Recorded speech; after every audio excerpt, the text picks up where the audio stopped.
Hello everyone. आज exercise 2.2 start करेंगे। कुछ बेसिक्स समझेंगे पहले उसका। हमने पहले स्टार्ट किया था जब चैप्टर आपका सेकंड चैप्टर यानी कि बहुपद।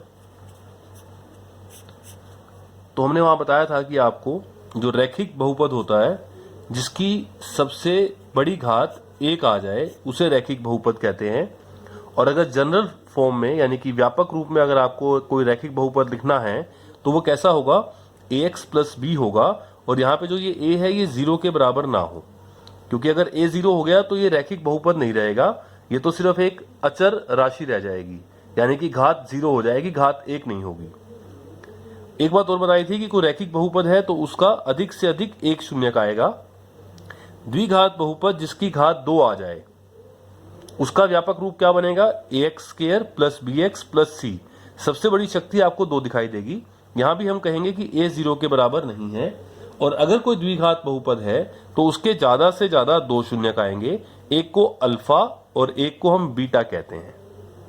इसी तरह अगर 3 घात का बहुपद हो जाए तो उसे त्रिघात बहुपद कहेंगे। और त्रिघात बहुपद का व्यापक रूप क्या बनेगा, ax cube plus bx square plus cx plus d। यहां भी हम कहेंगे कि a 0 के बराबर नहीं है, तभी ये 3 घात का रहेगा। और अगर कोई त्रिघात बहुपद है तो उसके ज्यादा से ज्यादा 3 शून्यक आपके पास आएंगे। उन 3 शून्यक को हम कहेंगे अल्फा, बीटा और गामा। अब ये आता है कि हम शून्यक निकालें कैसे।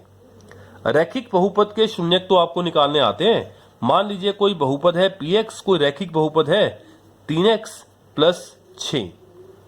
तो ऐसा x का मान क्या रखें, x का क्या मान रखें कि बहुपद का मान शून्य हो जाए, उसे बहुपद का शून्य कहा जाएगा। या तो हम आइडिया लगाएं, नहीं तो एक प्रॉपर मेथड है कि अगर हमने इसका शून्यक निकालना है रैखिक बहुपद का तो हम इसे शून्य के बराबर कर देंगे। और ये जो प्लस 6 है इसको सोल्व कर लेंगे, वहां जाके -6 हो जाएगा। और जो गुणा में है 3 वहां जाके क्या हो जाएगा, भाग में यानी कि बटा में हो जाएगा। और 3 दूनी 6 यानी कि x बराबर -2 क्या आ जाएगा, इस रैखिक बहुपद का शून्यक आ जाएगा। रैखिक बहुपद के शून्यक ये है।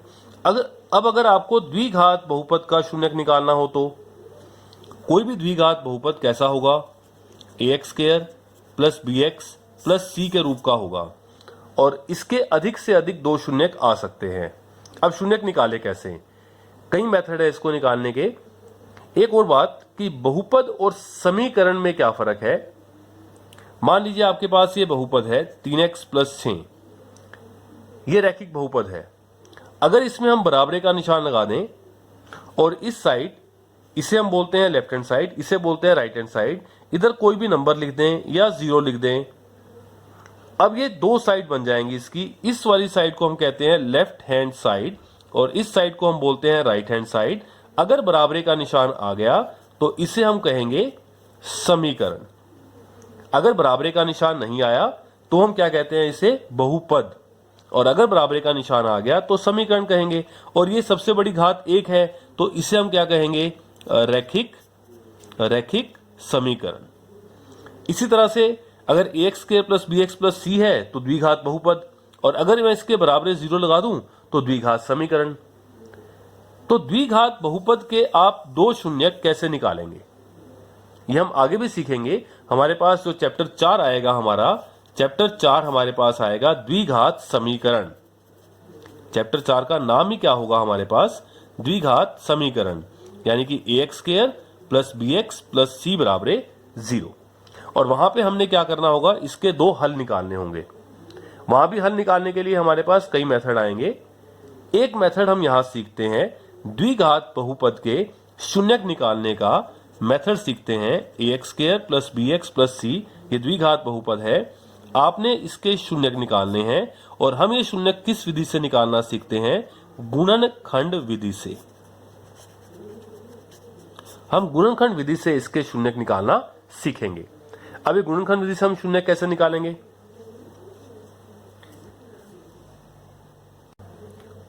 गुणनखंड विधि से पहले मान लीजिए मेरे पास एक तो है x प्लस 1 और एक है x प्लस 2। अब मैं इन दोनों की गुणा करता हूं। गुणा कैसे करते हैं आपको मालूम है, पहले इस x की गुणा इस x से करेंगे, फिर x की गुणा 2 से करेंगे। पहले हमने x को x से गुणा किया x स्क्वायर, प्लस को प्लस से किया प्लस, x को 2 से गुणा किया 2x। अब एक की बारी है, अब एक को पहले x से गुणा करेंगे तो प्लस 1x यानी कि x, फिर एक को 2 से गुणा करेंगे तो प्लस क्या आ गया 2। अब एक जैसी जो रकम है उसे इकट्ठा कर लेंगे तो ये क्या बनेगा x स्क्वायर 2 और 1 3x प्लस 2। तो आपने ये देखा कि x प्लस 1 गुणा x प्लस 2 बराबर क्या आ गया x square plus 3x plus 2। हमने इस और इसकी गुणा की तो क्या बन गया x square plus 3x plus 2। जैसे मान लीजिए मैं कहता हूं कि मैंने 2 और 5 को गुणा किया तो क्या बन गया 10। आप इसको ऐसे लिखें 10 बराबर 2 गुणा 5। तो ये जो 2 है ये 10 का एक गुणनखंड है और जो ये 5 है ये भी क्या है 10 का एक गुणनखंड। 2 और 5 ये क्या है 10 के गुणनखंड यानी कि टुकड़े हैं।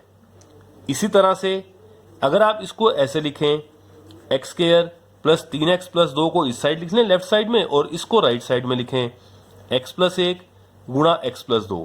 तो x प्लस 1 और x प्लस 2 ये दोनों क्या हैं इस द्विघात बहुपद के गुणनखंड हैं। तो जब हम शून्यक निकालेंगे तो शून्यक निकालने के लिए हम क्या करेंगे एक द्विघात बहुपद के गुणनखंड बनाएंगे। यानी कि इसमें तो मैंने इन दोनों की गुणा की तो ये द्विघात बहुपद आ गया। अब इसका बिल्कुल रिवर्स प्रोसेस करेंगे।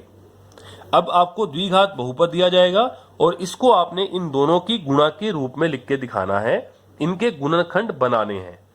अच्छा, जब गुणनखंड बन जाएंगे तो शून्य कैसे निकलेंगे वहां से? शून्य का मतलब क्या होता है कि जो इसको शून्य बना दे, यानी कि x square plus 3x plus 2 को शून्य बना दे। लेकिन ये किसके बराबर है? अभी हमने देखा x प्लस 1 गुणा x प्लस 2 बराबर 0। और जब भी दो संख्याओं की गुणा 0 के बराबर होती है तो इसका मतलब क्या होता है, या तो ये 0 होगा या ये 0 होगा, दोनों में से एक तो 0 होगा तभी तो गुणा 0 आएगी। तो इसका मतलब या तो x प्लस 1 बराबर 0 या x प्लस 2 बराबर 0। ये प्लस 1 वहां जाके माइनस 1 हो जाएगा तो x बराबर -1 और यहां से x बराबर -2। तो -1 और -2, अगर आप x की जगह -1 रखेंगे इस बहुपद में तो इसका मान शून्य हो जाएगा। तो x बराबर -1 क्या हुआ इस बहुपद का एक शून्यक, और x बराबर -2 भी क्या हुआ इसका एक शून्यक। तो हमने इसके दो शून्यक निकाल दिए। और किस मेथड से निकाले? गुणनखंड विधि से। तो गुणनखंड विधि में क्या करेंगे, हमें ये बहुपद दिया जाएगा, इस बहुपद को इस दो रैखिक बहुपद के गुणनखंड के रूप में लिख के दिखा देंगे। फिर जब इसके शून्यक निकालने हैं तो एक बार इसको 0 एक बार इसको 0 और यहां से आपके दो शून्यक आ जाएंगे। लेकिन इसके ये गुणनखंड बनाने कैसे हैं, इसके लिए हमारे पास एक मेथड है, वो हम सीखते हैं। उसके लिए हम क्या करेंगे, जो ये बीच वाला पद है 3x, इसको तोड़ देंगे। इसको तोड़ के कॉमन निकालकर हम इसके क्या बनाएंगे, दो गुणनखंड। मान लीजिए पहले मैं इसी की बात करता हूं कि मैं इसके गुणनखंड कैसे बनाऊंगा। तो हम देखते हैं x square plus 3x plus 2 के गुणनखंड बनाकर वहां से द्विघात बहुपद के शून्यक कैसे निकालेंगे। देखिए मेरे पास जो बहुपद है x square plus 3x plus 2 और मुझे इसके गुणनखंड बनाने हैं। तो हम क्या करेंगे, आप ये समझें कि कोई भी द्विघात बहुपद हमेशा ऐसा लिखा जाएगा ax square plus bx plus c। हम पहले ये सोचेंगे कि मुझे गुणा करने के बाद क्या मिले, ये गुणा ये, यानी कि c गुणा a आना चाहिए। गुणा करने के बाद मैंने ऐसे दो नंबर ढूंढने हैं कि जिनकी मैं गुणा करूं तो ये गुणा ये। अब इस क्वेश्चन में क्या होगा, एक्स स्क्वायर के आगे कुछ नहीं है, इसका मतलब क्या है, यहां पर 1 है। तो मुझे ऐसे दो नंबर ढूंढने हैं कि जिनकी मैं गुणा करूं तो ये 2 और गुणा में 1, तो गुणा करने के बाद क्या आ जाए, प्लस का 2 आ जाए। और जोड़ करने के बाद क्या आए, जो ये बीच वाला पद है, यानी कि प्लस 3 प्लस का 3 आना चाहिए। आप ऐसे दो संख्याएं ढूंढें जिनकी गुणा करें तो प्लस का 2 आ जाए और जिनका जोड़ करें तो 3 आ जाए। तो गुणा करने के बाद 2 चाहिए, तो 2 एकम 2, यानी 2 और 1 की गुणा करें तो हमारे पास क्या बन जाएगा, 2 बन जाएगा। और 2 और 1 को जोड़ेंगे तो 3 बन जाएगा। तो मैं 3 को कैसे लिख सकता हूं, 2 प्लस 1, 2 और 1 3 हो जाएगा। और 2 और 1 की गुणा करेंगे तो प्लस का 2 भी आ जाएगा। दोनों शर्तें पूरी होनी चाहिए। तो बिल्कुल ठीक है। तो हम इस बीच वाले 3 को क्या लिखेंगे, 2 + 1, लेकिन यहां तो 3x है, तो 3x को क्या लिखेंगे, 2x + 1x। तो मैंने क्या लिखा है इसको बराबर x² तो ऐसे का ऐसे, 3x को हमने तोड़ दिया, बीच वाले पद को हमने तोड़ दिया, 2x + 1x यानी कि x, और प्लस क्या आ गया, 2। अब हम कॉमन निकालेंगे, पहले 2 पदों में से और अगले 2 पदों में से कॉमन निकालेंगे। इनमें नंबर तो कोई कॉमन नहीं है, लेकिन दोनों में x कॉमन आ रहा है, x कॉमन आ गया, तो अंदर क्या बचा, x प्लस ये x तो कॉमन आ गया था, 2 रह गया। अब यहां अगर प्लस है तो यहां प्लस आएगा, अगर यहां थर्ड नंबर पे माइनस होता तो यहां माइनस कॉमन निकालेंगे हम, तो प्लस कॉमन आ गया। अब इन दोनों में कुछ भी कॉमन नहीं है, जब कुछ भी कॉमन नहीं है तो 1 कॉमन आएगा, और जब 1 से भाग करेंगे तो अंदर वाले वैसे के वैसे ही रह जाएंगे। और आपका क्वेश्चन ठीक है या नहीं आपको मालूम पड़ जाएगा, ये दोनों जो आपके पास ब्रैकेट के अंदर जो रकम है बिल्कुल सेम आपको मिलेंगी। तो ये क्या बन जाएगा, इन दोनों में से कॉमन आ गया x + 2, तो एक गुणनखंड तो आ गया x + 2 और एक आ गया x + 1। तो इस साइड क्या था मेरे पास, x² + 3x + 2। तो ये मैंने क्या किया, x² + 3x + 2 द्विघात बहुपद के गुणन किए, तो ये गुणनखंड किए तो ये बन गया। और अभी आपने 2 मिनट पहले देखा था कि हमने इन दोनों की गुणा की थी, जब आपने इन दोनों की गुणा की तो आपको क्या मिल गया था, x² + 3x + 2, और गुणनखंड विधि में हम इसका रिवर्स कर रहे हैं। अब मुझे ये दिया हुआ था और इससे मैंने क्या बना दिया कि ये बराबर क्या बन गया, x + 2 × x + 1। अब जब शून्यक निकालने हैं तो ये 0 के बराबर होगा, एक बार इसको 0 एक बार इसको 0, तो 2 शून्यक आपके तैयार हो जाएंगे। तो या तो x + 2 = 0 आएगा या x + 1 = 0 आएगा, +2 वहां जाकर क्या हो जाएगा, -2, और +1 वहां जाके क्या हो जाएगा, -1। तो इस बहुपद के, किस बहुपद के, x² + 3x + 2 के 2 शून्यक क्या आ गए, एक तो -1 और एक -2। आप इनके नाम अल्फा और बीटा भी कह सकते हो, किसी भी एक को अल्फा कह लो और किसी भी एक को बीटा कह लो। तो ये हमारे पास क्या आ जाएंगे, इसके 2 शून्यक।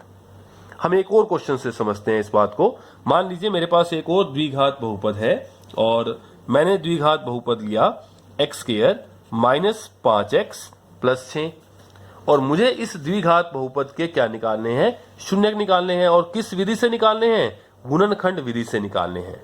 तो वही तरीका हम साइड में यहां लिख के सोचेंगे कि मुझे ऐसे 2 संख्याएं ढूंढनी है कि मुझे गुणा के बाद क्या मिले, 6, और यहाँ पे 1 है, 6 एकम 6, ये भी प्लस का ये भी प्लस का, तो प्लस का 6 आना चाहिए गुणा के बाद, और जोड़ क्या आना चाहिए, जोड़ हमें मिलेगी बीच वाला जो क्या लिखा हुआ है, -5।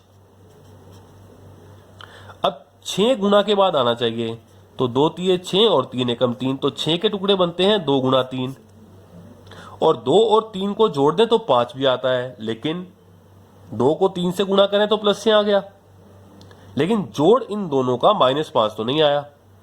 इन दोनों का जोड़ -5 कब बनेगा, तो उसके लिए आप क्या करें, 2 भी माइनस का कर दें और 3 भी माइनस का कर दें।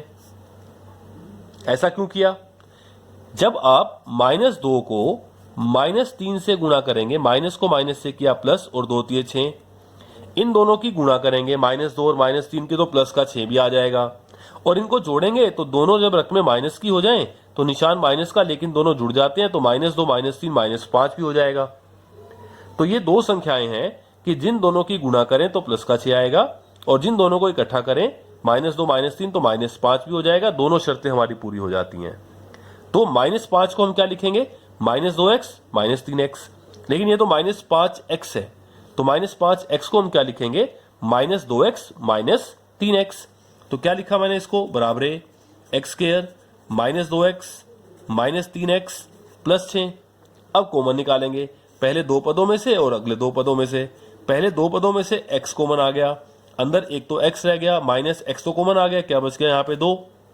अब मैंने कहा था कि अगर यहाँ माइनस है तो माइनस कॉमन आएगा, हम माइनस कॉमन निकालेंगे, और जब माइनस कॉमन निकाला तो इन दोनों के जो निशान है उनको चेंज कर देगा, जो माइनस वाला है उसे प्लस कर देगा और जो प्लस वाला है उसे माइनस कर देगा।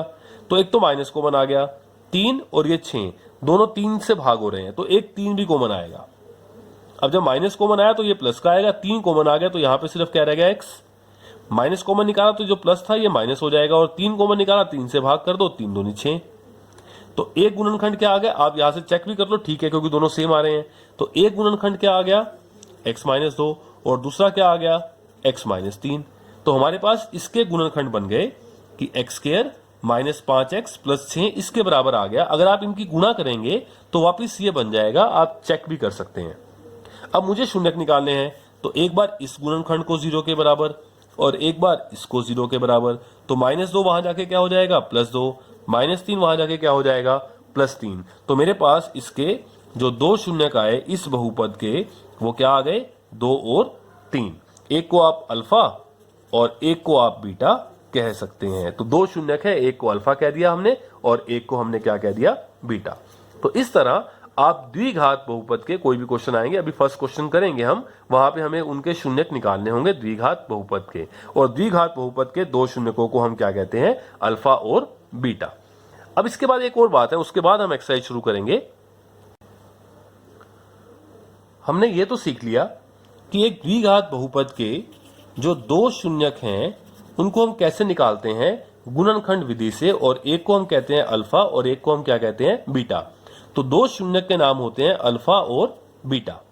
एक और बात है इसमें, जो आपको ये ए, ये बी और ये सी दिखाई दे रहे हैं, ए, बी और सी, इन्हें कहते हैं द्विघात बहुपद के गुणांक।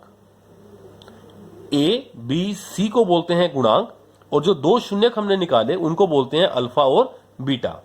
अब हमारे पास एक फॉर्मूला है, द्विघात बहुपदों के शून्यकों और गुणांकों के बीच एक संबंध है, एक फॉर्मूला है। द्विघात बहुपद के शून्यकों और गुणांकों के बीच संबंध। दो फॉर्मूले हैं हमारे पास। पहला फॉर्मूला कि जो द्विघात बहुपद के शून्यक आए, जो शून्यकों का योग होगा, योग शून्यकों का जोड़ अल्फा प्लस बीटा, और जोड़ को हम एस कह देते हैं। एस क्यों कहते हैं, क्योंकि एस का मतलब होता है सम और सम का मतलब जोड़। एस यानी कि अल्फा प्लस बीटा, शून्यकों का योग यानी कि अल्फा प्लस बीटा किसके बराबर आएगा हमेशा, -b/a, -b divided by a।